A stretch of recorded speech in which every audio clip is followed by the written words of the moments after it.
Health అనేది ఎంత important అనేది మనకు అది ఫెయిల్ అయ్యి ఆల్మోస్ట్ డయాలసిస్‌కి వెళ్ళాల్సిన పరిస్థితి వస్తే కానీ జనరల్లీ గుర్తించాం. రీసెంట్‌గా మనం వరల్డ్ కిడ్నీ డే అని సెలబ్రేట్ చేయడం జరిగింది. సో, ఈ విషయం మీద డిస్కస్ చేయడానికి మనతో పాటుగా డాక్టర్ నిషత్ తన్వి మా సీనియర్ నెఫ్రాలజిస్ట్ ఉన్నారు. Welcome ma'am.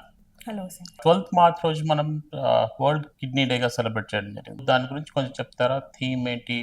ఎందుకు సెలబ్రేట్ చేస్తుంటామని? వరల్డ్ కిడ్నీ డే అనేది every second Thursday of March జరుపుకుంటారు. జస్ట్ టు స్ప్రెడ్ అవేర్నెస్ అన్నమాట. సో ఈ ఇయర్ 2026లో theme kidney health for all, caring for people and protecting the planet అన్నమాట. Awareness గురించి, అవగాహన గురించి, కిడ్నీ హెల్త్ ఎంత ఇంపార్టెంట్, స్క్రీనింగ్ ఎలా చేసుకోవాలి, వీటి గురించి అవేర్నెస్ గురించి వరల్డ్ కిడ్నీ డే అనేది జరుపుతూ ఉంటారు. సో ఇందాక మీరు స్క్రీనింగ్ అని చెప్పారు. అంటే ఎనీ డిసీజ్ దాన్ని ఎర్లీ స్టేజెస్లో ఉన్నప్పుడు కనుక్కోవడానికి మనం screening వాడుతుంటాం.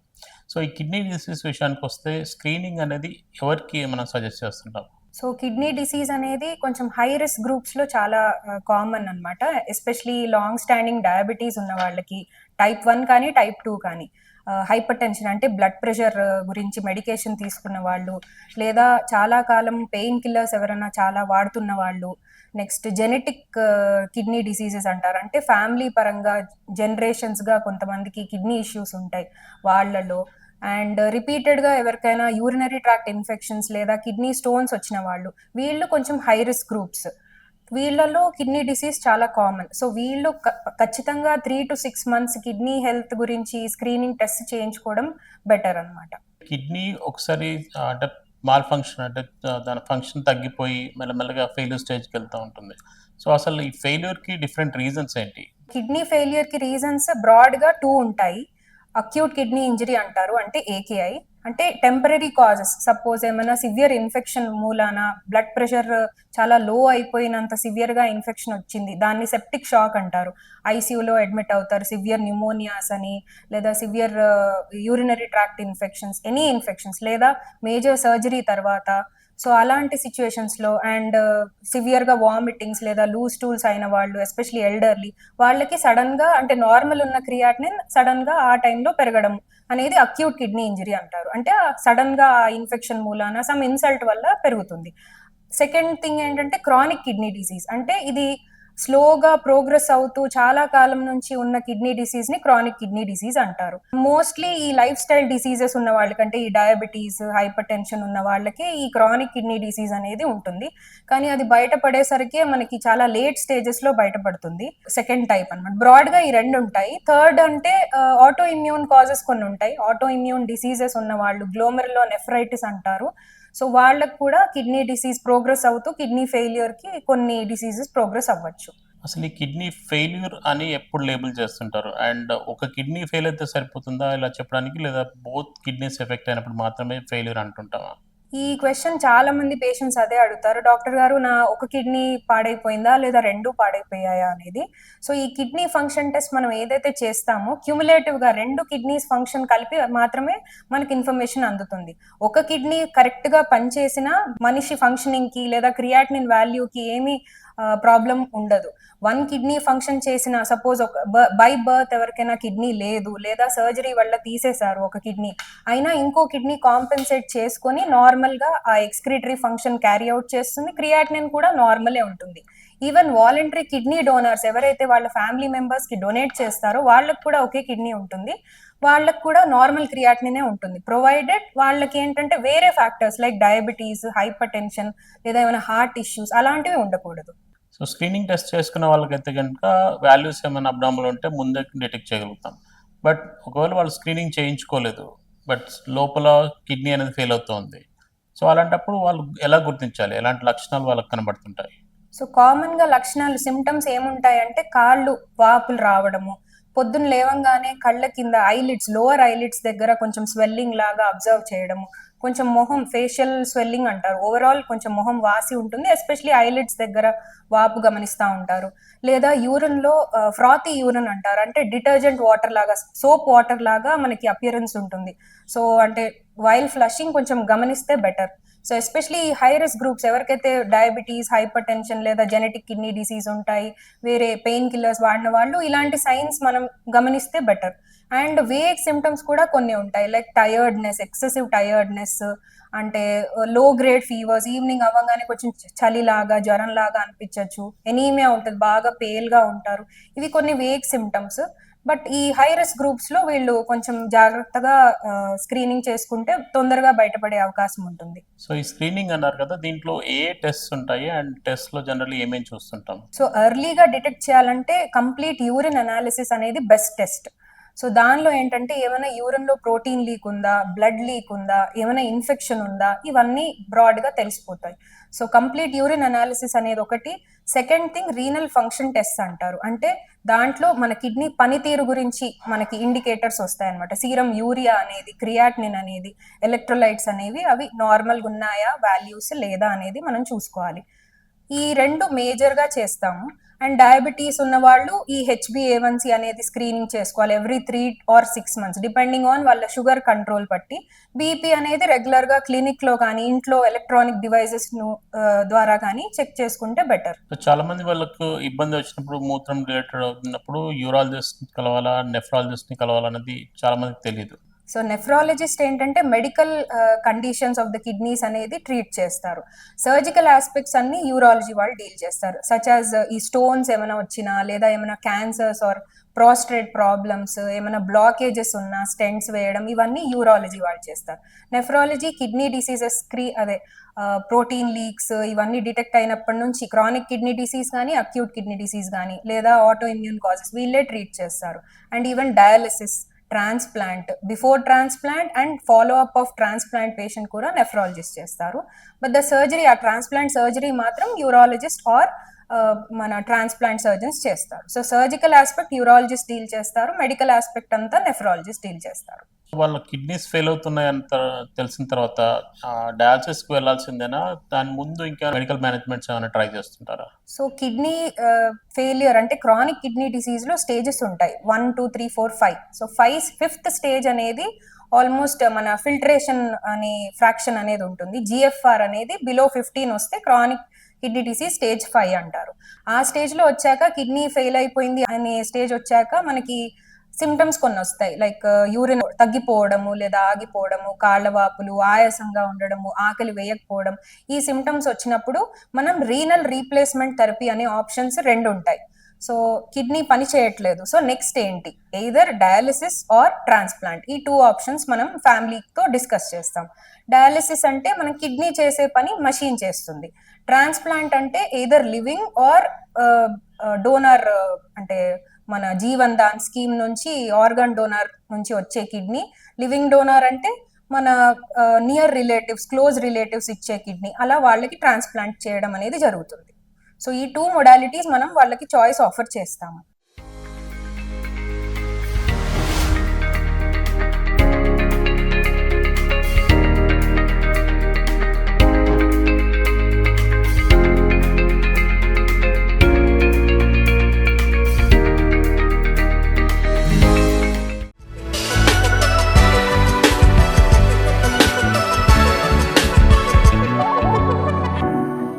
So once you start dialysis, ఆ పర్టికులర్ పేషెంట్ డయాలసిస్ మీద ఎన్ని సంవత్సరాలు సర్వైవ్ అవ్వగలుగుతారు? సో డయాలిసిస్ అనేది ఈ రీసెంట్ గా అడ్వాన్సెస్ వచ్చినప్పటి నుంచి కొంచెం క్వాలిటీ ఆఫ్ లైఫ్ చాలా బెటర్ గా అయింది.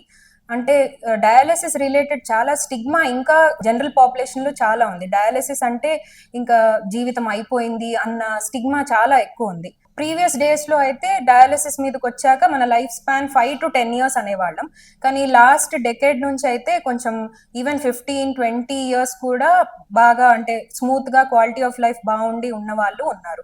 So depends on quality of dialysis and cardiac health and వాళ్ళ ఇమ్యూనిటీ, ఈ ఫ్యాక్టర్స్ మీద మన లైఫ్ టైం అనేది, క్వాలిటీ ఆఫ్ లైఫ్ అనేది డిపెండ్ అవుతూ ఉంటుంది.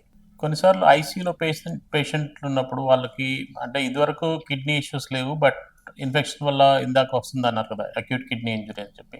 సో వాళ్ళకి మనం డయాలసిస్ చెప్పినప్పుడు చాలా రెసిస్టెన్స్ వస్తుంది, అంటే వన్స్ స్టార్ట్ చేస్తే ఇంకా కంటిన్యూ చేయాల్సిందేనా, సో మనకు వద్దు అని చెప్పి చాలా లేట్గా పర్మిషన్ ఇస్తారు. దానివల్ల పేషెంట్ అవుట్కమ్స్ చాలా బ్యాడ్ అవుతుంటాయి. వాళ్ళకి ఏమైనా చెప్తారా? అక్యూట్ కిడ్నీ ఇంజరీ అని ఇందాక చెప్పిన కాజెస్ లో మేజర్ గా ఏంటంటే ఐసీయూలో ఉన్న పేషెంట్స్ కి ఇన్ఫెక్షన్ మూలంగా బ్లడ్ ప్రెషర్ ఫ్లక్చుయేషన్స్, చాలా లో బ్లడ్ ప్రెషర్ ఉండడం వల్ల ఏమవుతుందంటే బ్లడ్ సప్లై కిడ్నీకి అనేది చాలా తక్కువ అందడం వల్ల కిడ్నీ టెంపరీగా షట్ డౌన్ స్టేజ్ లోకి వెళ్ళిపోతుంది. సో కిడ్నీకి normally 20% of the blood supply అందాలి, చాలా హై బ్లడ్ సప్లై కావాలి దానికి. ఎందుకంటే మన బాడీలో బ్లడ్ అంతా ఫిల్టర్ చేసి వేస్ట్ అన్ని ఎక్స్క్రీట్ చేయడము, మన యాసిడ్స్ ఏదైతే బాడీలో జనరేట్ అవుతాయో అవి కూడా ఎక్స్క్రీట్ చేయాలి, ఇవన్నీ ఫంక్షన్స్ క్యారీ అవుట్ చేయాలి కిడ్నీ. సో ఈ టెంపరీగా బ్లడ్ ప్రెషర్ ఫ్లక్చుయేషన్స్ వల్ల, సివియర్ ఇన్ఫెక్షన్స్ వల్ల కిడ్నీ షట్ డౌన్ అయిపోయినప్పుడు యూరిన్ అవుట్పుట్ అనేది మనం ఐసీయూలో మానిటర్ చేసేది చాలా తగ్గిపోవడం అనేది జరుగుతుంది. దానివల్ల ఏమవుతుందంటే ఈ క్రియాటినిన్ అనేది ఆటోమేటిక్ గా వాల్యూ పెరిగిపోవడం అనేది జరుగుతుంది. నెక్స్ట్ ఈ యాసిడ్స్ ఏవైతే కిడ్నీ ఎక్స్క్రీట్ చేయాలో అవి బ్లడ్ లో చాలా పెరిగిపోతాయి. సో ఇలాంటప్పుడు ఆల్రెడీ సిక్ ఉన్న పేషెంట్ కి ఇవి చాలా హార్మ్ఫుల్ ఎఫెక్ట్స్ కాజ్ చేస్తాయి.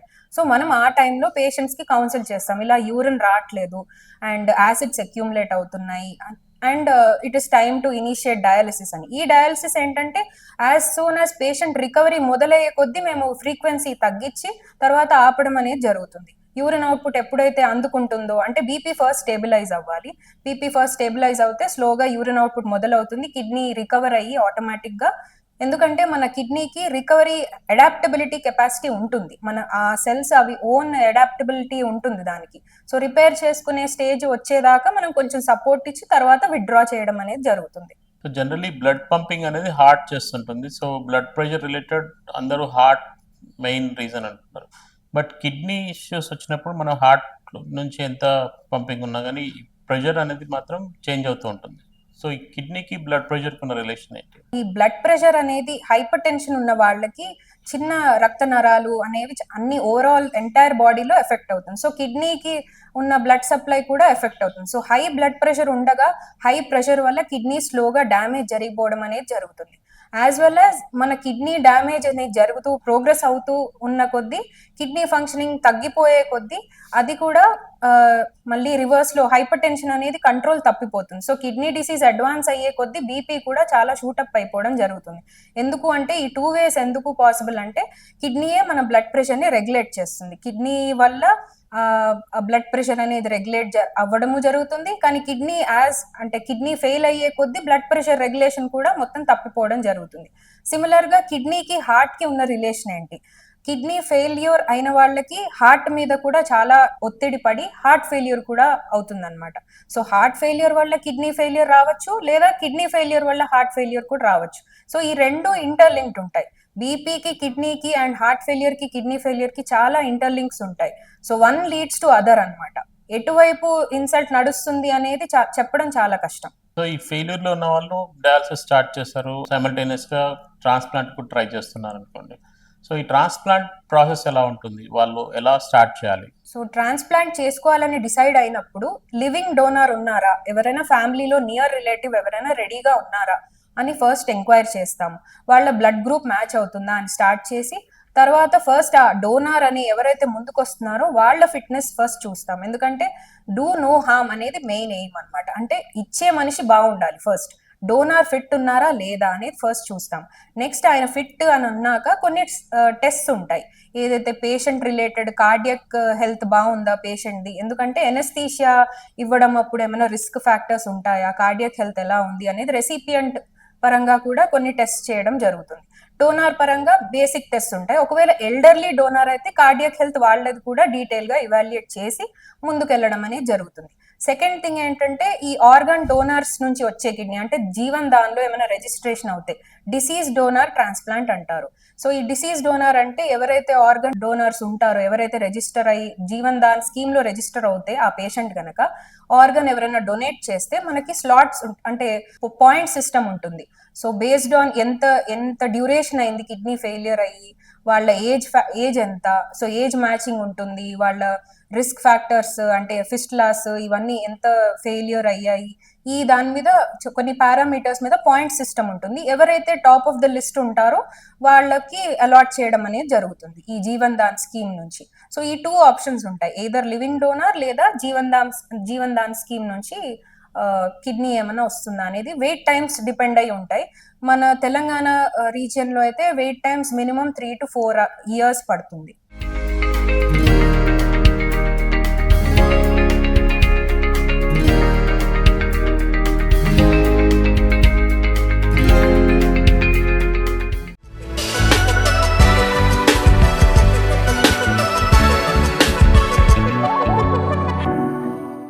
కిడ్నీ అనేది ఒకవేళ లివింగ్ డోనర్ నుంచి తీసుకున్నారా లేదా డిసీజ్ పర్సన్ నుంచి తీసుకున్నారా అనే దాని అవుట్కమ్స్ ఏమైనా మారుతాయా? అంటే ట్రాన్స్‌ప్లాంట్ చేసిన తర్వాత వాటి డ్యూరేషన్ ఇంకెన్ని రోజులు వర్క్ చేస్తాయి అవనేది సేమ్ ఉంటుందా? మారుతుందా? అంటే ఇట్ డిపెండ్స్ ఆన్ మ్యాచింగ్ అండి. హెచ్ఎల్ఏ మ్యాచింగ్ అనేది ఒకటి ఉంటుంది.